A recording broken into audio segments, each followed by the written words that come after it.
මේක තමයි මට උන හොදම සිදුවීම. මේක උනේ දැන් අවුරුදු 2කට උඩදී. මගේ නම ශානිකා. මට වයස 25යි. මං හිටියේ නුවර පිටිසර ගමක ඉහි නෑදෑ කෙනෙක් ගාව.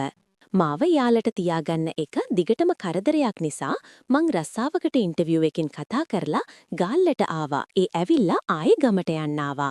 ඒත් කෝච්චිය අල්ලගන්න බැරි වුණ නිසා බස් එකේ කොළඹට ගිහින් එහි බොඩිමක ඉන්න හිතාගත්තා. එතකොට දවල් 2ට විතර ඇති. වැඩිය සෙනග හිටියෙත් නෑ. ඒක නිසා බස් එකේ ඉඳගෙන තමයි ආවේ. මං ඉන්ටර්විව් නිසා සාරියක් ඇදන ආවේ. බස් එකේ සෙනග ගොඩක් අඩු වුණා. මං විතරයි සීට් එකේ හිටියේ. මං කඩල පැටට් එකක කකා පත්තරයක් බලබලාවා. ටික වෙලාවකින් ටිකක් සල්ලිකාර පෙනුමක් තියෙන වයස 45ක විතර හොඬ උසමහත අංකල් කෙනෙක් මගේ ගාවෙන් ඇවිල්ලා ඉඳගෙන වෙලාව කීයද කියලා ඇහුවා. මම 3යි කියලා කිව්වා. ටික වෙලාවකින් ඒ මිනිහා මාත් එක්ක ගොඩක් ෆිට වුණා. එයා කොළඹලු මෙහෙ වැඩකට ඇවිත් දැන් ආයි යන ගමන්ලු. මමත් ඉතින් කතා කර කර ආවා.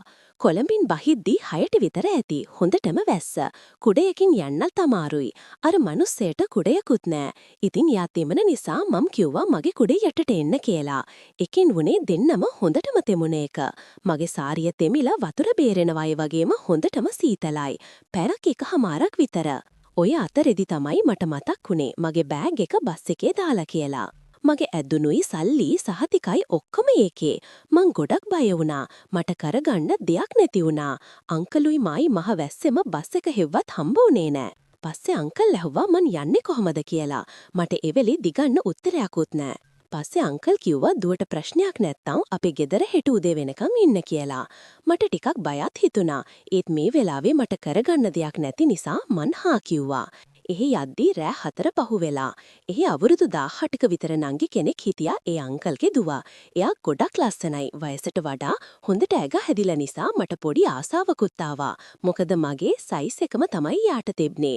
මගේ ඇඳුම් හොඳටම තෙමිල නිසා අංකල් කිව්වා ඕව මාරු කරලා වොෂ් එකක් දාගෙන ඉන්න කියලා.